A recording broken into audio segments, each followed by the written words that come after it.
Kasus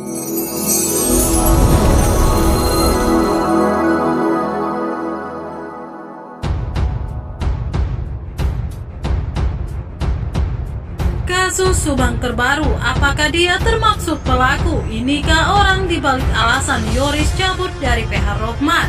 Namun sebelum lanjut di pembahasan, mohon subscribe channel ini dulu agar channel ini makin berkembang. Bila sudah, mari simak videonya. Kasus Subang hari ini ada pertanyaan menggelitik, apakah orang ini dibalik alasan Yoris memutuskan cabut dari PH Rohman Hidayat? Apakah orang ini yang tidak setuju yayasan kembali diaktifkan lagi? Ataukah orang ini merupakan otak atau pelaku di balik terjadinya kasus Subang? Keputusan Yoris cabut dari PH Rohman memang dalam perjalanan pengungkapan kasus Subang cukup mengejutkan. Sampai sekarang belum ada kepastian karena tidak ada keterangan resmi dari Rohman. Seperti diketahui, isu cabutnya Yoris dari PH Rohman yang juga menjadi kuasa hukum ayahnya Yoris yakni Yosef bermula muncul di channel YouTube Koin 1077 pada 26 Mei 2022. Bahkan di situ disebutkan apakah alasan Yoris cabut dari PH Rohman karena hadirnya MRX yang juga mantan pengurus sekolah di bawah naungan Yayasan Bina Prestasi Nasional yang diketuai Yoris.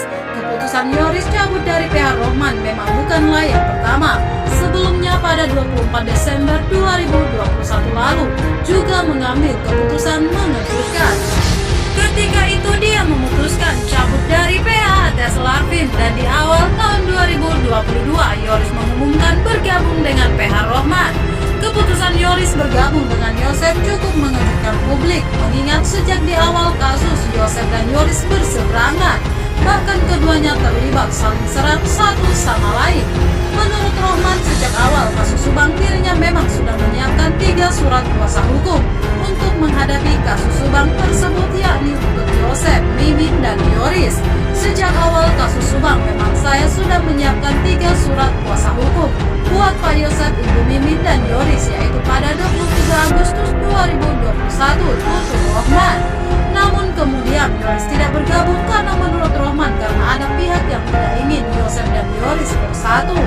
Alasan kenapa saya mau menerima Yoris karena bagaimanapun mereka adalah ayah dan anak, jadi kalau bergabung akan lebih mudah menghadapi kasus Subang ini, ujarnya.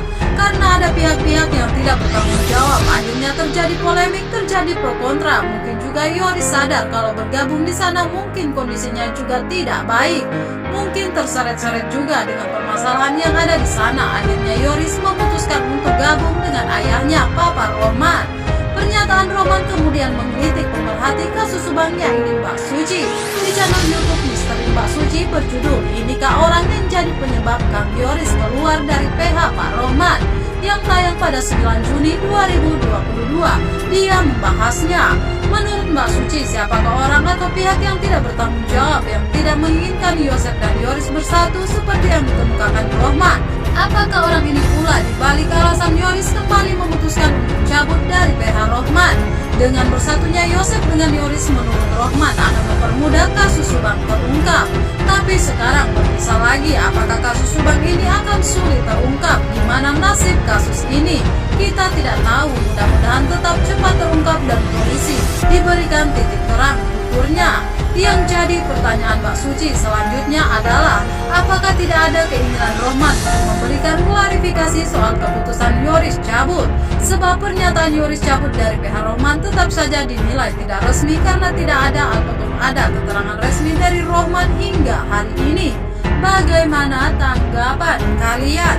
Jangan lupa like, komen, dan tekan tombol subscribe-nya. Terima kasih sudah nonton video ini. Sampai jumpa di video pembahasan selanjutnya.